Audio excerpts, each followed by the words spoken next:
Hi ಎಲ್ರಿಗೂ ನಮಸ್ಕಾರ. ನಾನಿವತ್ತು ಹೆಲ್ದಿಯಾಗಿರುವಂಥ ಬೀಟ್ರೂಟ್ ಪರೋಟ ಮಾಡೋದು ಹೇಗೆ ಅಂತ ತೋರಿಸ್ಕೊಡ್ತಾ ಇದ್ದೀನಿ.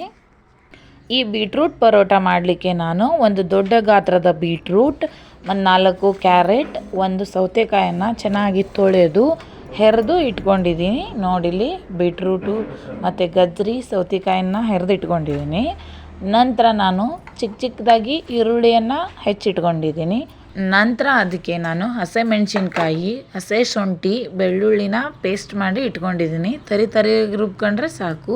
ಈಗ ನಾವು ಒಂದು ದೊಡ್ಡ ಪಾತ್ರೆ ತೊಗೊಂಡು ಹೆರೆದಿಟ್ಕೊಂಡಿರೋಂತಹ ಬೀಟ್ರೂಟ್, ಕ್ಯಾರೆಟ್ ಮತ್ತು ಸೌತೆಕಾಯನ್ನು ಹಾಕಿ, ಚಿಕ್ಕದಾಗಿ ಹೆಚ್ಕೊಂಡಿರೋ ಈರುಳ್ಳಿ, ಹಸಿಮೆಣಸಿನ್ಕಾಯಿ ಪೇಸ್ಟನ್ನು ಹಾಕಿ, ಮತ್ತು ನಾವು ಇದಕ್ಕೆ ಚಪಾತಿ ಹಿಟ್ಟನ್ನು ಹಾಕಬೇಕು. ಚಪಾತಿ ಹಿಟ್ಟನ್ನು ಎಷ್ಟು ಬೇಕೋ ಅಷ್ಟು ನೋಡಿಕೊಂಡು ಚಪಾತಿ ಹಿಟ್ಟನ್ನು ಹಾಕಬೇಕು. ನಂತರ ಇದಕ್ಕೆ ನಾವು ರುಚಿಗೆ ತಕ್ಕಷ್ಟು ಉಪ್ಪನ್ನು ಹಾಕಬೇಕು. ಅರಿಶಿಣ ಪುಡಿನ ಹಾಕಿ ಚೆನ್ನಾಗಿ ಕಲಿಸ್ಬೇಕು. ಈ ಬೀಟ್ರೂಟ್ ತಿನ್ನೋದ್ರಿಂದ ನಮ್ಮ ಆರೋಗ್ಯಕ್ಕೆ ತುಂಬಾ ಒಳ್ಳೆಯದು.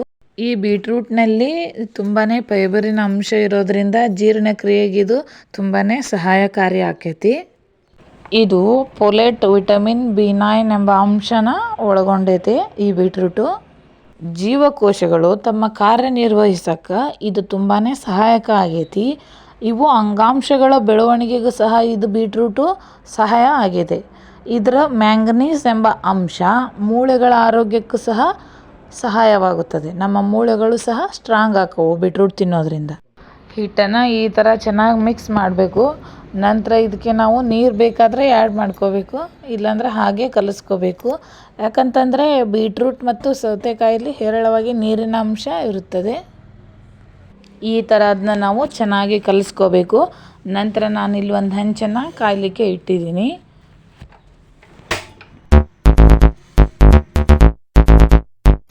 ಈ ಥರದ್ದೊಂದು ಪೇಪರ್ ತೊಗೊಂಡು ಇದಕ್ಕೆ ನಾವು ಸ್ವಲ್ಪ ಎಣ್ಣೆ ಸವರಿ ಹಿಟ್ಟನ್ನು ತಗೊಂಡು ನಾವು ಪರೋಟಾನ ರೆಡಿ ಮಾಡ್ಕೋಬೇಕು. ಈ ಥರ ಕೈಲಿಂದನಾದರೂ ಮಾಡ್ಕೋಬೋದು. ನಾವು ಇಲ್ಲ ಅಂತಂದರೆ ಲಟ್ಟಣಿಗೆಯಲ್ಲೇ ಲಟ್ಟಿಸ್ಕೋಬೋದು ಕೂಡ. ನಾವು ಸ್ವಲ್ಪ ತೆಳ್ಳಗೆ ಬೇಕು ಅಂತಂದರೆ ನಾವು ಲಟ್ಟಿಸ್ಕೋಬೇಕು.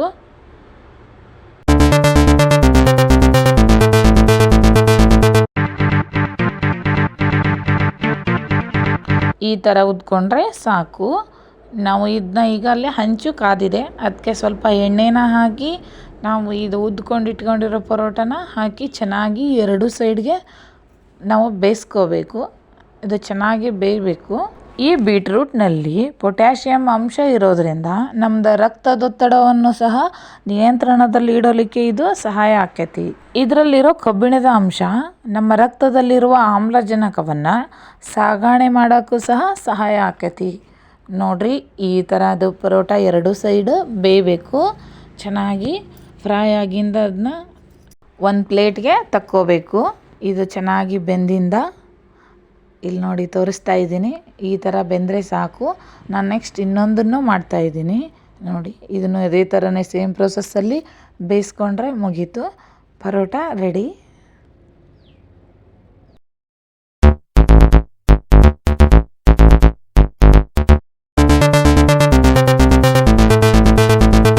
ನೋಡಿ, ಬೀಟ್ರೂಟ್ ಪರೋಟ ರೆಡಿ ಆಯಿತು ಹೆಲ್ದಿಯಾಗಿ. ಇದಕ್ಕೆ ನಾವು ಕೊಬ್ಬರಿ ಚಟ್ನಿ, ಮೊಸರಿನ ಜೊತೆ ತಿಂದರೆ ತುಂಬಾ ಸೂಪರಾಗಿರುತ್ತೆ. ನೀವು ಒಂದು ಸಲ ಟ್ರೈ ಮಾಡಿ. ಎಲ್ರಿಗೂ ವಿಡಿಯೋ ನೋಡಿದ್ದಕ್ಕಾಗಿ ತುಂಬ ಧನ್ಯವಾದಗಳು.